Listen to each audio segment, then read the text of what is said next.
من احلى الحلويات اللي فعلا هتجربوها في الوقت ده، خصوصا في الجو الحر اللي احنا فيه. حاجة كده بترطب على قلبنا وفي منتهى الجمال وكلنا بنحبها. النهاردة هنعمل العزيزية بطريقة مظبوطة على الشعرة، وهتطلع معاكي زي ما بتجيبيها من افخم المحلات. قوامها مظبوط، متماسكة، بتدوب كده دوبان كده في بقك، وبجد طعمها خطير وبترطب عليكي وساقعة كده وتتاكل اكل. بجد جربوها، طريقتها مظبوطه على الشعره، هتطلع معاكم مظبوطه وممتازه واحلى كمان من اللي بتشتروها من بره. لو عجبتكم الوصفه كملوا الفيديو للاخر عشان تعرفوا كل حاجه بالتفصيل، وتطلع معاكم احلى عزيزيه ممكن تجربوها. علشان نحضرها بحط كده ميه مغليه، حوالي 3 كوبايات من الميه المغليه، بغليهم على النار لحد ما الميه تغلي معايا. بعد كده بحط عليهم كوبايه من المكرونه، اي نوع مكرونه تقدري تستخدمي، سواء مكرونه قلم مكرونه صغيره، بس انا فضلت استخدم المكرونه دي علشان تسهل معايا التسويه وكمان تتفرم اسرع. انا بحط المكرونه بسلقها عادي جدا كانك بتسلقي اي مكرونه عاديه، بس درجة التسوية هنا أنا مش قلقان عليها خالص إن هي تعجن أو تستوي أو تتهري مني. بالعكس، أنا عايزة المكرونة تستوي يعني كأنك هتاكليها معجنة كده. انا بالظبط ده هو القوام اللي انا عايزه اوصل له. يعني في البدايه لما وريته كانت لسه اللي هي المكرونه التسويه بتاعتها المظبوطه اللي هو هناكلها عادي كده على طول، ولكن انا هنا في العزيزيه انا عايزاها مستويه تماما، وصلت لدرجه ان هي طلعت كل النشا اللي فيها، والمكرونه عادي لو كسرت معاك وعجنت، هو ده اللي احنا عايزينه. تمام. بعد ما المكرونه كده اتهرت تماما، استوت تماما، ببدا ان انا كده ابردها شويه. يا اما لو عندك هاند بلندر او الخلاط بتاعك بيستحمل ان هو يتحط فيها المكونات سخنه، حطي فيها على طول واشتغلي على طول. بحط بقى كده المكرونه بتاعتي اللي استوت وبقت مظبوطه جدا جدا زي ما قلت لكم، كانها مهريه بالظبط. ببدا احط عليها كده نص كوبايه من السكر، والسكر برضو حسب الرغبه، ممكن كوبايه الا ربع او نص كوبايه، يعني على حسب انت بتحبي السكر ايه. مقدار العزيزية بياخد 1.5 لتر من الحليب، 1.5 لتر من الحليب اللي هو اللبن. تمام. انا في البداية هنا كده استخدمت نص لتر، بضرب فيهم الاول المكرونة علشان اتأكد ان هما المكرونة اتضربت معايا كويس قوي وما لاقيش قطع من المكرونة في العزيزية. شايفين بالشكل ده، شايفين اتضربت معايا كويس قوي ازاي. وطبعا حطيت شويه من الفانيليا، ضربتهم كويس قوي في الخلاط واتاكدت ان المكرونه دابت معايا.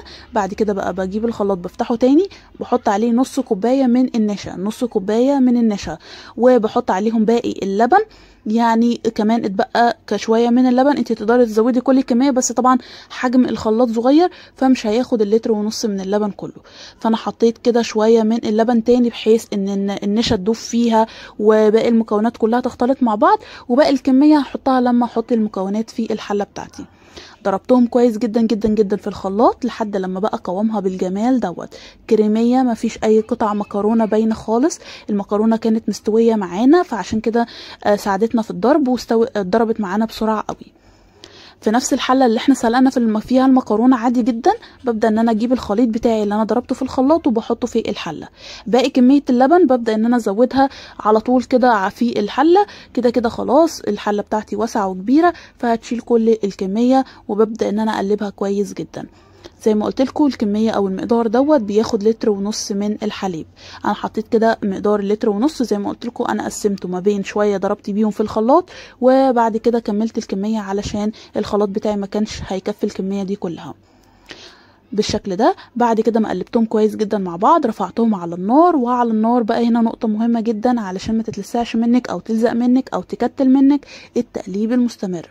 اهم حاجه ان انت تستمري في التقليب المستمر بالشكل بحيث ان هي تتقل معاكي، وكمان ان هي ما تلزقش في الحله من تحت ولا تعمل تكتلات. من اول ما حطيتيها على النار لحد لما تغلي معاكي وتوصل للقوام التقيل اللي انت شايفاه تقليب مستمر مستمر لحد لما تديك القوام ده. خلاص اديتنا القوام وبقت تقيله ومفيش طعم النشا، خلاص اختفى طعم النشا اختفى. ببدا ان انا اجيب معلقه كبيره من السمنه البلدي، وطبعا دي التركه المهمه جدا اللي هتديك الريحه والطعم التحفه جدا. اهم حاجه سمنه بلدي كده معلقه كبيره، وبحطها كده مع العزيزيه او خليط العزيزيه كده بالشكل ده، وساحت واتاكد ان هي دابت كده مع كل المكونات. بس كده ببدأ ان انا اطفئ النار. طفيت كده النار بالشكل وابدا بقى ان انا اجهز الصينيه بتاعتي اللي انا هحط فيها. شايفين قوام العزيزيه عامل ازاي؟ كريميه، حاجه كده كريمه يا جماعه. شايفين مفيش اي تكتلات، مفيش اي تخريزات من المكرونه. اتبعوا الوصفه بالظبط وتطلع معاكم احلى عزيزيه ممكن تجربوها. ابدا بقى كده اجيب الصينيه بتاعتي دي، صينيه مقاس 30 للمقدار دوت. لو انت حابه عزيزيه مقاس حجمها كبير او ارتفاعها عالي، صغري الصينيه عادي جدا. ببدا ان انا احطها كده في الصينيه، انا بس دهنها بس من تحت شويه من السمنه. حطيت كده الكميه كلها بالشكل ده، وابدا كده ان انا اهزها بحيث ان السطح بتاعها يكون املس. وبعد كده ببدا ان انا اسيبها ربع ساعه، نص ساعه، ساعه، على حسب وقتك. الوش يتشمع تماما من فوق، اهم حاجه الوش بتاعنا يتشمع تماما. وهوريكي شكله بعد ما يتشمع. ليه يتشمع معانا؟ علشان اقدر ان انا ادهنها كويس قوي بالسمنه او معلقه من العسل. سواء سمنه او معلقه من العسل، دي اللي هتدي اللون التحفه بتاع العزيزيه من فوق. لما بنيجي نشتريها بيبقى اللون كده واخد كده جراتان حلو قوي. هو دوت، يا اما معلقه من العسل يا اما معلقه من السمنه، بتبداي ان انت تدهني بيها الوش. ادهن بقى بيها الوش كده وادخلها الفرن تحت الشوايه لحد لما تتحمر معايا. وخلي بالك كده لحد لما تديك اللون الحلو بالشكل ده. بوزع اهم حاجه الخليط اللي انا بدهن بيه كده على الوش كله، وتدخل بقى الفرن وتطلع معانا بالشكل والجمال اللي انتوا شايفينه ده. اول ما بتطلع طبعا بسيبها تبرد تماما تماما. بعد كده بدخلها التلاجة ساعه ساعتين على حسب وقتك، مش اقل من ساعتين. تدخل التلاجة تتماسك، وعلشان نقدر ان احنا نطلعها كده قطعه متماسكه، تطلع معاكي في منتهى الجمال. بتبقى ساقعه كده وبترطب على القلب، وطعمها بيبقى خطير فعلا. احلى عزيزيه ممكن تجربوها. انا كده بعد ما بردت تماما، ما اقدرش اقطعها وهي سخنه، بردت تماما، ببدا ان انا اقطعها بالشكل ده. شايفين القطعه متماسكه ازاي؟ شايفين النعومه؟ يعني كانها قشطه بجد، حته قشطه بجد خطيره جدا. وجربوها هتعجب كل اللي هيدوقها، فعلا زي اللي احنا بنشتريها من بره، وعزيزيه خطيره جدا.